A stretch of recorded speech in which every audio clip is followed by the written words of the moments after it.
Chapter 51. Their sister's wedding day arrived, and Jane and Elizabeth felt for her probably more than she felt for herself. The carriage was sent to meet them at Austen, and they were to return in it by dinner-time. Their arrival was dreaded by the elder Miss Bennets, and Jane more especially, who gave Lydia the feelings which would have attended herself had she been the culprit, and was wretched in the thought of what her sister must endure. They came. The family were assembled in the breakfast-room to receive them. Smiles decked the face of Mrs. Bennet as the carriage drove up to the door. Her husband looked impenetrably grave. Her daughters alarmed, anxious, uneasy. Lydia's voice was heard in the vestibule. The door was thrown open, and she ran into the room.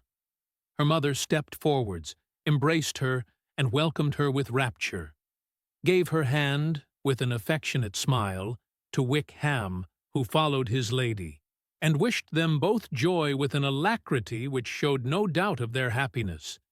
Their reception from Mr. Bennet, to whom they then turned, was not quite so cordial. His countenance rather gained in austerity, and he scarcely opened his lips. The easy assurance of the young couple, indeed, was enough to provoke him. Elizabeth was disgusted, and even Miss Bennet was shocked.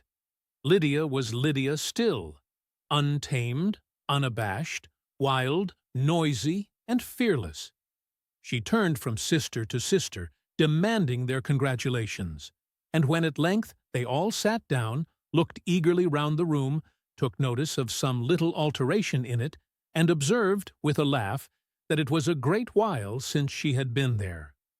Wickham was not at all more distressed than herself, but his manners were always so pleasing that had his character and his marriage been exactly what they ought, his smiles and his easy address, while he claimed their relationship, would have delighted them all. Elizabeth had not before believed him quite equal to such assurance, but she sat down, resolving within herself to draw no limits in future to the impudence of an impudent man. She blushed, and Jane blushed, but the cheeks of the two who caused their confusion suffered no variation of color. There was no want of discourse. The bride and her mother could neither of them talk fast enough, and Wickham, who happened to sit near Elizabeth, began inquiring after his acquaintance in that neighborhood, with a good-humored ease which she felt very unable to equal in her replies. They seemed each of them to have the happiest memories in the world. Nothing of the past was recollected with pain, and Lydia led voluntarily to subjects which her sisters would not have alluded to for the world. "Only think of its being 3 months," she cried, "since I went away. It seems but a fortnight, I declare. And yet there have been things enough happened in the time. Good gracious! When I went away, I am sure I had no more idea of being married till I came back again, though I thought it would be very good fun if I was." Her father lifted up his eyes. Jane was distressed. Elizabeth looked expressively at Lydia, but she, who never heard nor saw anything of which she chose to be insensible, gaily continued, "Oh, mamma, do the people hereabouts know I am married today?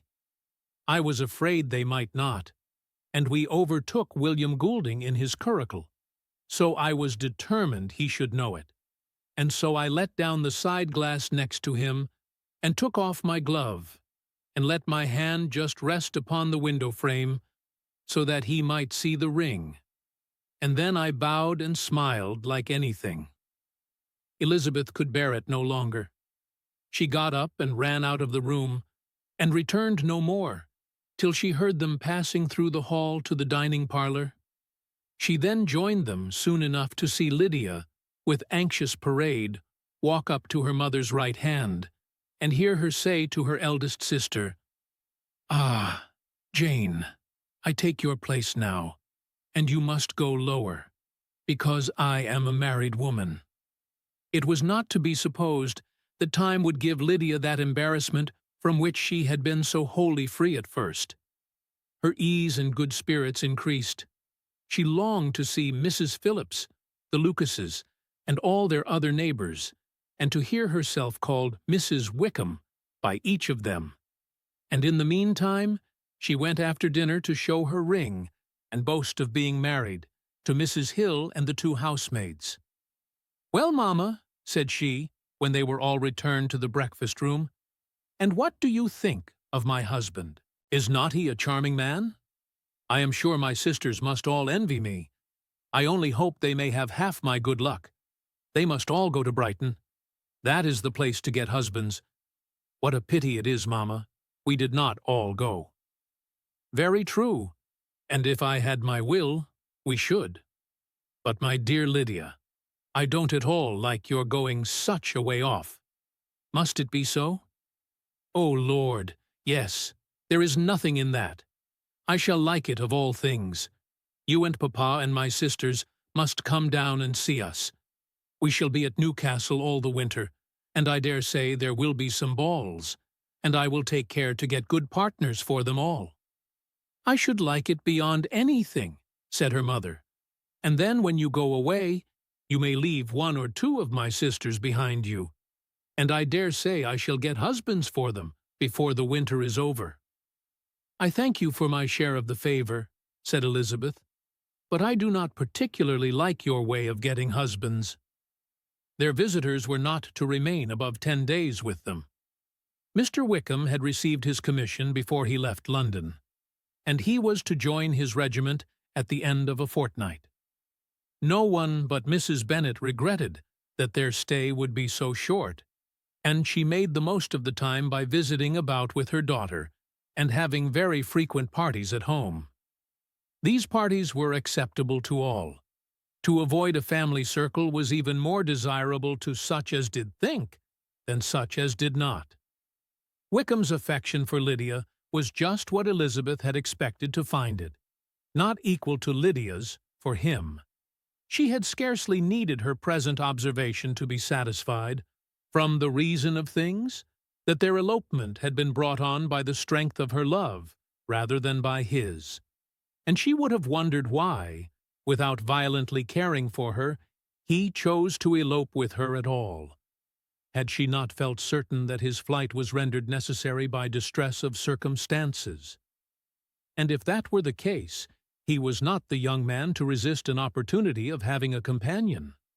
Lydia was exceedingly fond of him. He was her dear Wickham on every occasion. No one was to be put in competition with him. He did everything best in the world, and she was sure he would kill more birds on the 1st of September than anybody else in the country. One morning, soon after their arrival, as she was sitting with her two elder sisters, she said to Elizabeth, "Lizzie, I never gave you an account of my wedding, I believe. You were not by when I told Mamma and the others all about it. Are not you curious to hear how it was managed?" "No, really," replied Elizabeth. "I think there cannot be too little said on the subject." "La, you are so strange. But I must tell you how it went off. We were married, you know, at St. Clement's, because Wickham's lodgings were in that parish, and it was settled that we should all be there by 11 o'clock. My uncle and aunt and I were to go together, and the others were to meet us at the church. Well, Monday morning came, and I was in such a fuss. I was so afraid, you know, that something would happen to put it off, and then I should have gone quite distracted.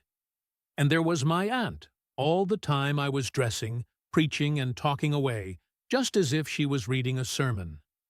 However, I did not hear above 1 word in 10, for I was thinking, you may suppose, of my dear Wickham. I longed to know whether he would be married in his blue coat. Well, and so we breakfasted at 10 as usual. I thought it would never be over, for by the by, you are to understand that my uncle and aunt were horrid unpleasant all the time I was with them. If you'll believe me, I did not once put my foot out of doors, though I was there a fortnight. Not one party, or scheme, or anything. To be sure, London was rather thin, but, however, the little theatre was open, Well, and so just as the carriage came to the door, my uncle was called away upon business to that horrid man Mr. Stone. And then, you know, when once they get together, there is no end of it. Well, I was so frightened I did not know what to do, for my uncle was to give me away. And if we were beyond the hour, we could not be married all day. But luckily, he came back again in 10 minutes' time, and then we all set out. However, I recollected afterwards that if he had been prevented going, the wedding need not be put off, for Mr. Darcy might have done as well. "Mr. Darcy," repeated Elizabeth in utter amazement. "Oh, yes, he was to come there with Wickham, you know. But gracious me, I quite forgot. I ought not to have said a word about it. I promised them so faithfully. What will Wickham say? It was to be such a secret." "If it was to be secret," said Jane, "say not another word on the subject. You may depend upon my seeking no further." "Oh, certainly," said Elizabeth, though burning with curiosity. "We will ask you no questions." "Thank you," said Lydia, "for if you did, I should certainly tell you all, and then Wickham would be angry." On such encouragement to ask, Elizabeth was forced to put it out of her power by running away.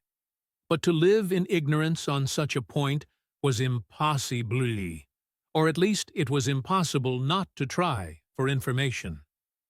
Mr. Darcy had been at her sister's wedding. It was exactly a scene, and exactly among people, where he had apparently least to do, and least temptation to go. Conjectures as to the meaning of it, rapid and wild, hurried into her brain.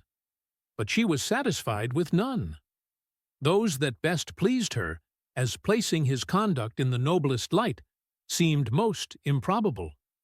She could not bear such suspense, and hastily seizing a sheet of paper, wrote a short letter to her aunt, to request an explanation of what Lydia had dropped, if it were compatible with the secrecy which had been intended.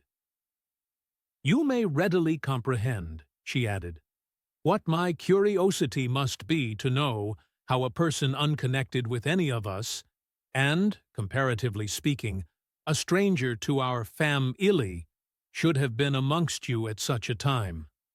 Pray write instantly, and let me understand it. Unless it is, for very cogent reasons, to remain in the secrecy which Lydia seems to think necessary. And then I must endeavor to be satisfied with ignorance. Not that I shall, though," she added to herself as she finished the letter. "And my dear aunt, if you do not tell me in an honorable manner, I shall certainly be reduced to tricks and stratagems to find it out." Jane's delicate sense of honor would not allow her to speak to Elizabeth privately of what Lydia had let fall. Elizabeth was glad of it. Till it appeared whether her inquiries would receive any satisfaction, she had rather be without a confidant.